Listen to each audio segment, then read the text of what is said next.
اب غور کیجیے، جب اس بات کی تنقید ہو گئی کہ امام حسین کی شہادت حضور اکرم صلی اللہ علیہ وآلہ وسلم کے لیے ہے، تو آئیے قرآن کریم کی جن آیات کو سرنامہ سخن کی حیثیت سے تلاوت کرنے کا شرف حاصل ہوا، اس میں خلاق کائنات ارشاد فرماتا ہے، سب سے پہلے اللہ عز و جل تحویل قبلہ کا ذکر کرتا ہے کہ اللہ عز و جل نے اپنے محبوب کے لیے قبلہ بدل دیا، محبوب کے لیے قبلہ بدل دیا، فلاں فلاں سے اتنا پیار کرتا ہے کہ اپنے محبوب کے پیار میں قبلہ ہی بدل دے۔ اب یہ حقیقت پر مبنی تو بات نہیں ہے کہ اب محبوب جس سے آپ پیار کرتے ہیں، لیکن رب فرما رہے محبوب، یہ دنیا والوں کی مثال ہے، رب قبلے بدل دیا کرتا ہے۔ فَلَنُوَلِّيَنَّكَ قِبْلَةً تَرْضَاهَا، محبوب ہم تیرا چہرہ پھیر دیں گے۔ قبلتن نکرہ ہے، قبلتن کیا ہے؟ نکرہ ہے۔ اب کعبہ معرفہ ہے، اور معرفہ کی تعبیر نکرہ سے نہیں کی جاتی، اور نکرہ جب سیاق کلام میں ہو تو اس کے بعد اگر ترضاہا یہ فعل ہے جو نکرہ ہے، فعل مضارع نکرہ ہے، اب قبلتن نکرہ ہے، یہ بھی نکرہ ہے، تو جملہ یہ مرکب توصیفی بنا۔ اس کا معنی کیا ہوا کہ اللہ عز و جل ارشاد فرما رہا ہے، القبلۃ نہیں فرمایا، کیونکہ کعبہ معرفہ ہے، قبلتن نکرہ ہے، اور معرفہ کی تعبیر نکرہ سے نہیں کی جاتی، یعنی اللہ ارشاد فرما رہا ہے محبوب لوگ یہ نہ سمجھیں کہ محبوب کے پیار میں محبوب کے لیے مکے والے کعبے کو محبوب کا قبلہ بنا دوں گا، یعنی اگر محبوب چاہے گا، اگر محبوب کے دل میں تمنا ہوگی کہ اللہ محبوب کے لیے مکے والے کعبہ کو قبلہ بنا دے، فرمایا نہیں ایسا نہیں ہے، اگر تو نے چاہا کہ مکے والا قبلہ کعبہ بن جائے تو مکے والا ہی بنے گا، ایسا نہیں ہے کہ کہیں اور تیری چاہت پیدا ہو گئی تو اس کو قبلہ نہیں بناؤں گا، فرمایا اسی لیے ناکرہ رکھا ہے تاکہ لوگ سمجھ جائیں کہ محبوب تو جس مقام کو قبلہ بنانا چاہتا ہے، تو جس مقام کو قبلہ بنانا چاہتا ہے،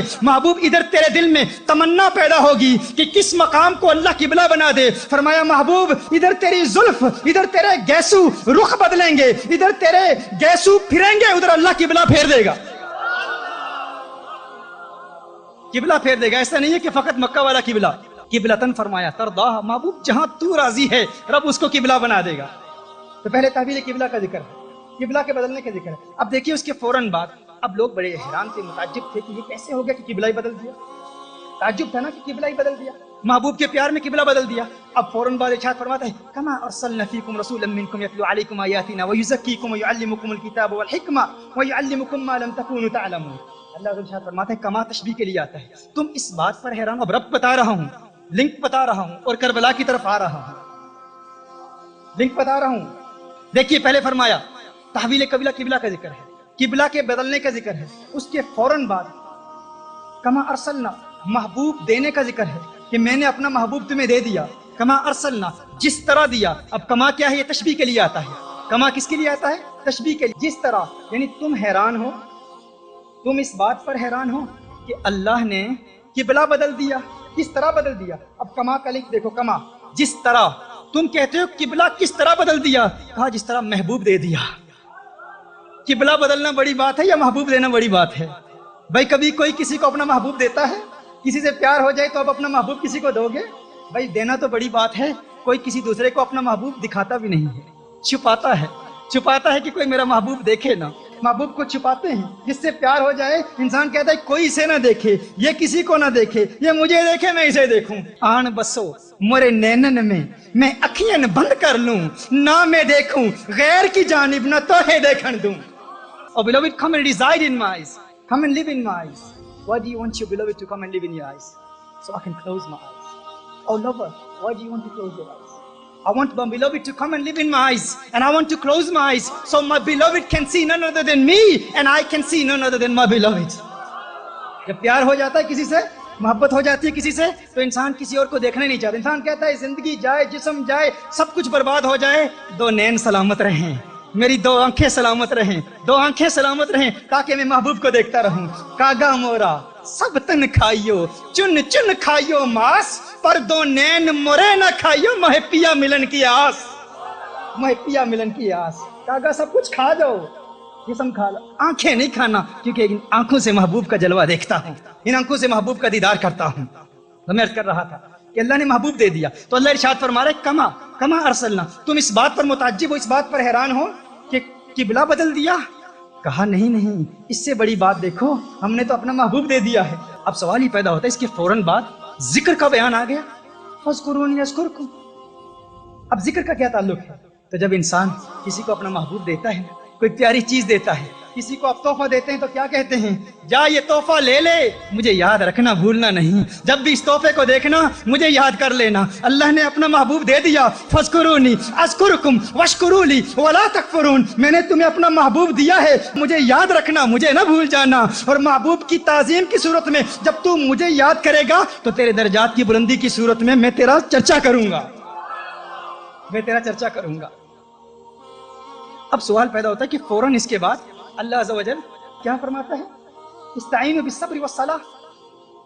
اب نماز کا ذکر کہاں سے آ گیا؟ فوراً صبر کا ذکر کہاں سے آ گیا؟ اب صبر کیا ہے؟ طلاب العلم جانتے ہیں کہ صبر یہاں ابتداءً مصیبت پر دلالت کرتا ہے۔ اب جانتے ہیں محذوف مقدر اور مقتدا کا فرق کیا ہے؟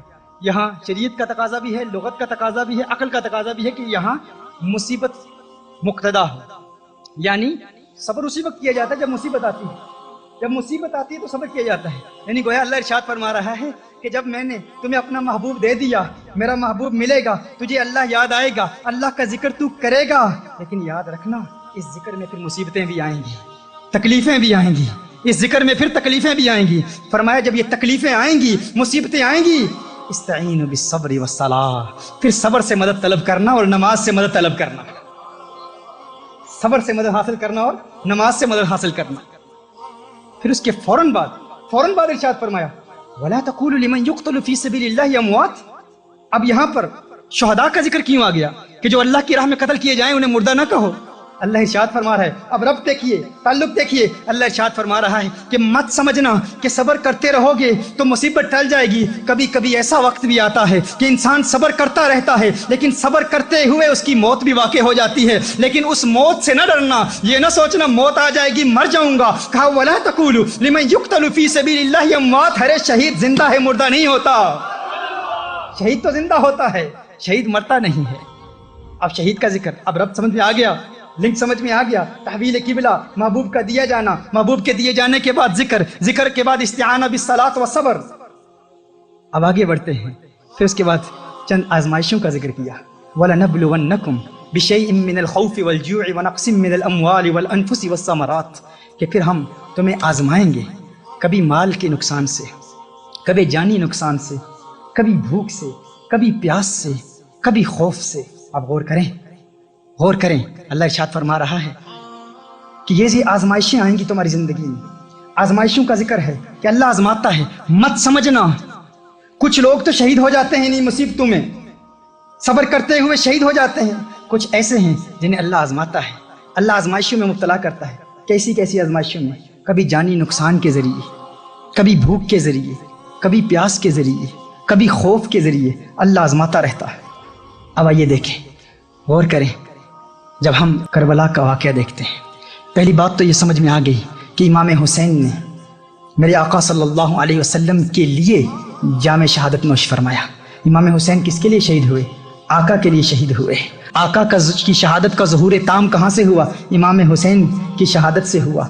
امام حسین کی شہادت کو اگر ہم بنظر غور دیکھیں، عمیقانہ نگاہ سے سمجھنے کی کوشش کریں تو خدا کی قسم ہم دیکھتے ہیں کہ تاریخ انسانی میں کوئی ایک شخص بھی آپ کو ایسا نہیں ملے گا جسے تمام آزمائشوں میں مبتلا کیا گیا ہو۔ اللہ عز و جل نے قرآن کریم میں اپنے بندوں کو آزمانے کی جتنی بھی صورتیں بیان کی ہیں، وہ ساری صورتیں ہمیں امام حسین کی شہادت میں ملتی ہیں کہ جس ایک فرد کو اتنی آزمائشوں میں مبتلا کیا گیا ہو۔ کسی کو بھوک کے ذریعے اللہ عز و جل آزماتا ہے، کسی کو پیاس کے ذریعے آزماتا ہے، کسی کو اللہ عز و جل اولاد کے نقصان کے ذریعے آزماتا ہے، کسی کو شہادت دیتا ہے، لیکن ایک امام حسین کی ذات ہے، وہ فرد واحد ہیں جنہیں اللہ عز و جل نے بھوک کے ذریعے بھی آزمایا، پیاس کے ذریعے بھی آزمایا، مالی نقصان کے ذریعے بھی آزمایا۔ علی اکبر سامنے کٹ گئے، اللہ آزما رہا ہے۔ علی اصغر کی شہادت کے ذریعے آزمایا، امام قاسم کی شہادت کے ذریعے آزمایا، اللہ آزما رہا ہے۔ امام حسین خود شہید ہو گئے۔ خدا کی قسم قرآن کریم کی ان آیات کی تفسیر جب میں پڑھتا ہوں، ان آیات پر غور کرتا ہوں اور ربط بین الآیات کو دیکھتا ہوں، کبھی کبھی جب دل میں آتا ہے کہ تفسیر کی کتاب اٹھاؤں، تفسیر کی کتاب اٹھانے کے لیے ہاتھ بڑھاتا ہوں تو ہاتھ رک جاتا ہے، ایک آواز آتی ہے، تفسیر کی کتابیں اٹھانے کی ضرورت ہی نہیں، ان آیات کو دیکھ اور امام حسین کی ذات کو دیکھ، امام حسین کی شہادت کو دیکھ۔ رب کعبہ کی قسم، امام حسین کی ذات از خود قرآن کریم کی ان آیات کی چلتی پھرتی تفسیر نظر آتی ہے۔ The martyrdom of Imam Hussein, sacrifices of Imam Hussein, the entire life of Imam Hussein. It seems as if Imam Hussein himself is a walking, talking tafsir of these verses of the Quran. He himself is a commentary of these Quranic verses. His zat, his martyrdom, his sacrifice itself is a tafsir of these Quranic verses. یہ میرے امام کا مقام ہے، یہ میرے امام کا مقام ہے. خدا کی قسم اللہ عز و جل نے جو امام کو مقام دیا کہ قرآن میں آزمانے کی جتنی صورتیں اللہ نے قرآن میں بیان فرمائی ہیں وہ ساری امام حسین کی شہادت میں مجتمع نظر آتی ہیں. وہ اس لیے کیونکہ امام حسین کی شہادت رسالت مآب صلی اللہ علیہ وآلہ وسلم کی شہادت کا ظہور ہے. اور کوئی ایک آزمائش بھی باقی رہتی تو میری آقا صلی اللہ علیہ وسلم کی شہادت کا ظہور تام نہ ہوتا. یہ آقا صلی اللہ علیہ وسلم کی شہادت کا ظہور ہے. اسی لیے میں کہتا ہوں کہ میرا امام حسین یہ وہ در یکتا ہیں کہ خدا کی قسم پوری کائنات میں یہ ایک ہی نگینہ ہے امام حسین، ان جیسا کوئی دوسرا نہیں ہے. یہی وہ مجاہد ہے، یہی وہ مرد کلندر ہے کہ جس نے میدان میں یزید جیسی طاقت کو للکارا. دلاوروں میں فرد ہے یہ کیسا شیر مرد ہے، دلاوروں میں فرد ہے یہ کیسا شیر مرد ہے کہ جس کے دبدبے سے دشمنوں کا رنگ زرد ہے. دلاوروں میں فرد ہے یہ کیسا شیر مرد ہے کہ جس کے دبدبے سے دشمنوں کا رنگ زرد ہے. یہ بالیقین حسین ہے، یہ بالیقین حسین ہے، یہ بالیقین حسین ہے. نبی کا نور عین ہے جبھی تو اس کے سامنے یہ فوج گرد برد ہے، جبھی تو اس کے سامنے یہ فوج گرد برد ہے.